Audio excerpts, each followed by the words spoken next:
Hello दोस्तों, क्या आपने कभी सोचा है कि कॉमन सेंस, जो कभी हर इंसान की सबसे ताकतवर सोच मानी जाती थी, आजकल इतनी तेजी से क्यों गायब होता जा रहा है? ऐसा क्यों हो रहा है कि जब भी कोई इंसान सच्चाई की बात करता है, उसे ऑफेंसिव कहा जाता है, और जब कोई खुले दिल से अपने विचार रखता है, तो उसे चुप करा दिया जाता है? कभी स्कूलों में तर्क सिखाया जाता था, अब वहां विचारधाराएं थोपी जाती हैं। कभी बहस से समाधान निकलते थे, अब बहस करना ही गलत मान लिया गया है। दुनिया को देखने का नजरिया अब खुले दिमाग से नहीं, बल्कि फीलिंग्स से तय होता है। जैसे हमारी सोच पर किसी ने कब्जा कर लिया हो, धीरे धीरे, चुपचाप, बिना हमारे जाने। ये कोई साइंस फिक्शन नहीं है, ये हमारी रोजमर्रा की हकीकत बन चुकी है। हमारे आसपास ऐसे विचार घूम रहे हैं जो हमारी सोचने की क्षमता को धीरे धीरे निगलते जा रहे हैं। ये विचार कोई मजाक नहीं है, ये मेंटल पैरासाइट्स की तरह हैं, जो हमारी लॉजिकल सोच, हमारी स्वतंत्रता और हमारी अंदर की आवाज को दबा देते हैं। और सबसे डरावनी बात यह है, ये सब इतने शांति से, इतने न्याय और सहानुभूति की आड़ में होता है कि हमें इसका पता तक नहीं चलता। हमें लगता है कि हम अच्छा कर रहे हैं, सही के लिए लड़ रहे हैं, पर असल में हम अपनी सोचने की आजादी को खुद ही गला घोंट कर मार रहे होते हैं। तो सवाल यह है, क्या हम इन इन्फेक्शियस आइडियाज को पहचान पाएंगे? क्या हम फिर से सच्चाई के लिए खड़े हो पाएंगे बिना डरे? या फिर हम उस भीड़ का हिस्सा बन जाएंगे जो बिना सोचे, बस फील गुड की तलाश में हर झूठ को सच मान बैठती है? इस वीडियो में हम उसी मानसिक जंग की परतें खोलेंगे, उस खामोश हमले की बात करेंगे जो हमारी सोच को धीरे धीरे मार रहा है। और सबसे जरूरी बात, हम जानेंगे कि इस मेंटल इन्फेक्शन से खुद को कैसे बचाया जा सकता है। तैयार हो जाइए एक ऐसी सच्चाई से मिलने के लिए जो आपको हिलाकर रख देगी। Chapter 1, death of the West by 1000 cuts. क्या आपने कभी महसूस किया है कि हम जिस समाज में रह रहे हैं, वो धीरे धीरे अपनी पहचान खो रहा है? जैसे किसी मजबूत इमारत की नींव में छोटे छोटे सुराख हो जाएं। शुरू में पता नहीं चलता, पर धीरे धीरे दीवारें दरकने लगती हैं, आवाजें आती हैं, पर लोग अनसुना कर देते हैं, और एक दिन वो इमारत खुद ब खुद ढह जाती है। ऐसी ही कुछ स्थिति आज हमारे समाज की है। एक ऐसा समाज जिसने विज्ञान, कला, विचार और स्वतंत्रता के दम पर पूरी दुनिया को रास्ता दिखाया था, आज वो समाज खुद अपने मूल्यों को धीरे धीरे मार रहा है। कोई एक बड़ा धमाका नहीं हुआ, कोई क्रांति नहीं आई, बल्कि 1000 छोटे छोटे मानसिक जख्म दिए गए। और सबसे खतरनाक बात यह है कि ये जख्म अंदर से दिए जा रहे हैं, अपनों के हाथों। सोचिए, अगर कोई बाहर से आकर आपको धमकी दे तो आप सतर्क हो जाते हैं, पर अगर कोई मीठे शब्दों में अधिकारों, सहानुभूति और न्याय की बात करते हुए आपकी सोच पर कब्जा करने लगे, तो क्या आप उसे पहचान पाएंगे? आज के दौर में यह नरम हिंसा सबसे बड़ा हथियार बन चुकी है। कोई खुलेआम विचार नहीं थोपता, पर एक ऐसा माहौल बना देता है जहां कोई सवाल नहीं पूछ सकता, जहां सच्चाई को घृणा कहा जाता है और झूठ को कृपा। कॉलेज, मीडिया, सोशल मीडिया, हर जगह एक नया एजेंडा फैलाया जा रहा है जो कहता है कि तर्क करना असंवेदनशील है और सच्चाई का सामना करना किसी की भावनाओं को आहत कर सकता है। कल्पना कीजिए एक ऐसे छात्र की जो यूनिवर्सिटी में सिर्फ ये कह देता है कि लड़का लड़का है और लड़की लड़की। इतना कहने पर उसे क्लास से बाहर निकाल दिया जाता है, उसके खिलाफ शिकायत दर्ज होती है और सोशल मीडिया पर उसे कैंसिल कर दिया जाता है। उसे न नौकरी मिलती है, न इज्जत, बस इसलिए क्योंकि उसने वो बोला जो सच है, पर वो आज अनुचित माना जा रहा है।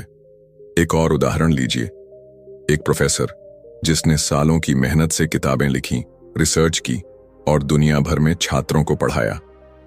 एक दिन उसने एक कॉमन सेंस बात कह दी, मेरिट मैटर्स, यानी काबिलियत जरूरी है। इस एक वाक्य ने उसे उसकी नौकरी से निकाल दिया। क्यों? क्योंकि आज सच बोलना विद्रोह बन चुका है। ये सिर्फ कुछ किस्से नहीं हैं, ये उस बड़ी बीमारी के लक्षण हैं जिसने हमारी सोच को संक्रमित कर दिया है। पहले हम सोचा करते थे, सवाल पूछा करते थे, अब डरते हैं कहीं किसी को बुरा ना लग जाए, और इसी डर की आड़ में वो जहर हमारी नसों में फैलता जा रहा है। ऐसा जहर जो देखने में अधिकार, मानवता, प्रगतिशीलता लगता है, लेकिन असल में वो हमारी स्वतंत्रता को धीरे धीरे निगल रहा है। हजारों साल की सभ्यता जिसने खुली बहस, मुक्त विचार और वैज्ञानिक सोच को अपनाया था, वो अब धीरे धीरे अपने ही हथियारों से खुद को मार रही है। हर बार जब कोई सोचने वाला इंसान चुप होता है, एक नया जख्म लग जाता है, और जब हजारों जख्म इकट्ठा हो जाते हैं, तब कोई समाज बिना शोर किए मर जाता है। पर क्या अभी भी वक्त बचा है? क्या हम अभी भी जाग सकते हैं? क्या हम उन मानसिक परजीवियों को पहचान सकते हैं जो हमारी आत्मा को खोखला कर रहे हैं? ये किताब इसी जंग की शुरुआत है, एक मानसिक क्रांति की, जहां डर से नहीं, सच से लड़ना सिखाया जाएगा, जहां विचारों को मारने वालों से सवाल पूछा जाएगा, और जहां कॉमन सेंस को फिर से उसकी राइटफुल जगह दी जाएगी। क्योंकि अगर हमने अब नहीं सोचा, तो सोचने की ताकत हमेशा के लिए हमसे छीन ली जाएगी। Chapter 2, thinking versus feeling, truth versus hurt feelings. एक समय था जब इंसान किसी बात को तर्क के तराजू पर तौलता था, सोचता था, सवाल करता था और फिर किसी निष्कर्ष तक पहुंचता था। लेकिन अब लगता है जैसे सोचने की कला ही विलुप्त होती जा रही है। अब तर्क का स्थान भावना ने ले लिया है और सच्चाई की जगह ले ली है फीलिंग्स ने। कभी आपने किसी से सिर्फ इतना कहा हो कि देखो, जो तुम सोच रहे हो वो तथ्यों पर आधारित नहीं है, और जवाब में वो इंसान आपसे नाराज हो गया? उसने कहा, तुम मेरी फीलिंग्स को चोट पहुंचा रहे हो। अब सोचिए, अगर सच्चाई कहने से किसी की फीलिंग्स आहत होती है, तो क्या हमें सच्चाई बोलना बंद कर देना चाहिए? आज का दौर यही सिखा रहा है कि सच्चाई से ज्यादा जरूरी है लोगों की भावनाओं को न आहत करना, और ये सोच धीरे धीरे हमारे समाज को खोखला कर रही है। पहले जब कोई बात कही जाती थी तो सवाल होता था, क्या ये सच है? आज सवाल होता है, क्या इससे किसी को बुरा तो नहीं लगेगा? मान लीजिए एक डॉक्टर अपने मरीज से कहे, आपको कैंसर है और आपको तुरंत इलाज चाहिए। अब मरीज कहे, आपने ये कहकर मेरी फीलिंग्स को हर्ट कर दिया। तो डॉक्टर को क्या करना चाहिए? क्या वो सच्चाई छुपा ले? नहीं ना। लेकिन आज के समाज में सच्चाई बोलना ही अपराध बनता जा रहा है, बस इसलिए क्योंकि वो सुनने में कड़वी होती है। एक और उदाहरण देखिए। एक स्कूल में बच्चों को पढ़ाया जा रहा था कि हर कोई जो खुद को जो चाहे वो समझे, वही उसकी पहचान है। एक लड़का खड़ा होकर बोला, अगर मैं आज खुद को सुपरमैन समझूं तो क्या मैं उड़ सकता हूं? पूरा क्लास हंस पड़ा, लेकिन शिक्षक नाराज हो गया और उस लड़के को इंटॉलरेंट कहकर चुप करा दिया गया। उसने सवाल पूछा था, लेकिन सवाल करना अब असहिष्णुता बन चुका है। यही तो मानसिक संक्रमण है, जहां विचारों की कसौटी सच नहीं बल्कि किसे कैसा लगेगा बन गई है। जैसे एक कोहरे की चादर ने सच्चाई को ढक दिया है, और अब हम सब उस धुंध में बस अंधाधुंध चल रहे हैं, बिना दिशा, बिना उद्देश्य। सोचना मुश्किल होता है, क्योंकि सोचने के लिए हमें तथ्यों को परखना पड़ता है, अपने विचारों को चुनौती देनी पड़ती है। लेकिन महसूस करना आसान होता है। कोई बात बुरी लगी तो बस मान लो कि वो गलत है, और यही शॉर्टकट हमारी चेतना को दीमक की तरह चाट रहा है। मीडिया, सोशल मीडिया, क्लासरूम, हर जगह अब तर्क नहीं, भावना की जीत होती है। जो सबसे ज्यादा ऑफेंडेड हो जाए वही सबसे बड़ा सत्यभाषी बन जाता है, और जो चुपचाप तर्क के साथ सच्चाई रखे वो क्रूर, संवेदनहीन और आउटडेटेड कहलाता है। ये लड़ाई आसान नहीं है, क्योंकि ये किसी बाहरी दुश्मन से नहीं, हमारे अंदर पनप रहे उस भ्रम से है जो कहता है जो महसूस होता है वही सच होता है। लेकिन क्या ऐसा है? क्या भावनाएं कभी कभी हमें गलत रास्ते पर नहीं ले जाती? सोचिए उस मां की जो अपने बेटे की गलती पर भी उसे बचा लेती है, क्योंकि उसे लगता है कि उसका बेटा गलत नहीं हो सकता। सोचिए उस झूरी की जो सिर्फ इसलिए किसी को निर्दोष मान लेती है क्योंकि उसकी कहानी भावुक थी। और सोचिए उस समाज की जो सच्चाई को इसलिए ठुकरा देता है क्योंकि वो हर्टफुल लगती है। इस मानसिकता से बाहर निकलना होगा। हमें फिर से सीखना होगा कि सोच और महसूस करना एक जैसी चीजें नहीं हैं। सच्चाई वो नहीं होती जो अच्छा लगे, सच्चाई वो होती है जो है। हमारी भावनाएं महत्वपूर्ण हैं, लेकिन वो सच्चाई को बदल नहीं सकती। अगर हम चाहते हैं कि हमारी अगली पीढ़ी आजाद दिमाग के साथ सोच सके, सवाल कर सके और सच को सच मान सके, तो हमें आज से ही इस फील गुड इल्यूजन से लड़ना होगा, वरना एक दिन हम सब उस समाज का हिस्सा बन जाएंगे जहां लोग आंखों देखे को भी नकार देंगे, सिर्फ इसलिए क्योंकि वो कहना उन्हें अनकंफर्टेबल लगता है। Chapter 3, the Holi Trinity of politicised thinking, post modernism, radical feminism and identity politics. क्या आप कभी इस उलझन में पड़े हैं कि कुछ बातें इतनी उलटी क्यों लगती हैं, लेकिन फिर भी उन्हें बोलना आज साहस माना जाता है? जैसे कोई कहता है, सच्चाई जैसी कोई चीज होती ही नहीं, या फिर हर व्यक्ति का अपना सच होता है। और सबसे ज्यादा चौंकाने वाली बात यह कि जब आप सच्चाई की बात करते हैं तो आपको प्रिविलेज्ड, ऑप्रेसर या फिर टॉक्सिक कहा जाता है। ऐसा क्यों हो रहा है?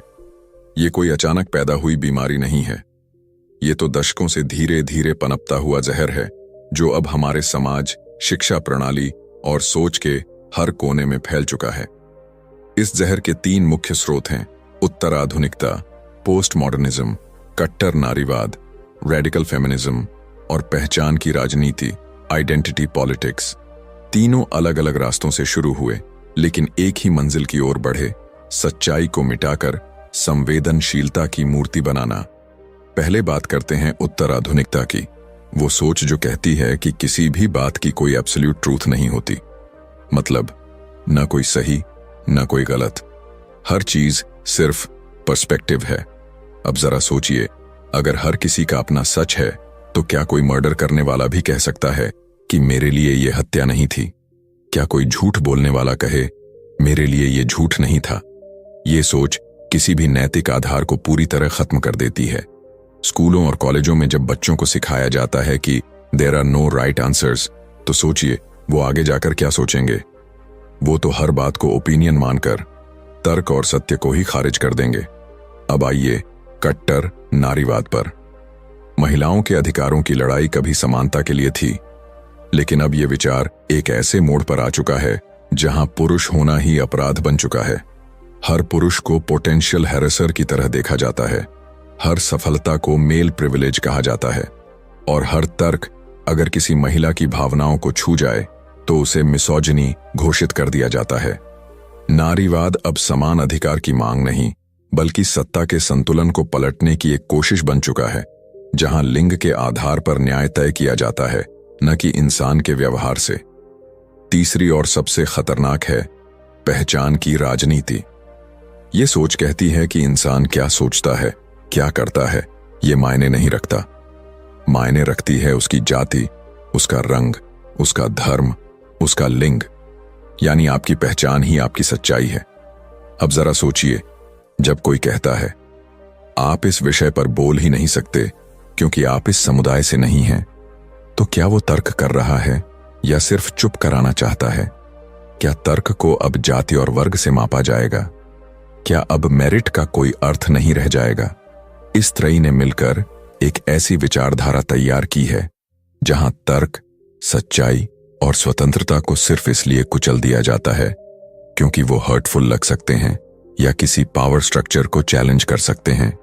यह सोच आज हमारे स्कूलों, मीडिया, सोशल मीडिया और यहां तक कि दफ्तरों तक में फैल चुकी है। कल्पना कीजिए, एक बच्चा जिसने मेहनत से परीक्षा पास की है, लेकिन उसे कहा जाता है कि तुम्हें तो प्रिविलेज मिला था इसलिए सफल हुए। एक महिला जो परंपरागत सोच से अलग सोचती है, लेकिन कट्टर नारीवाद उसे ट्रेटर कह देता है।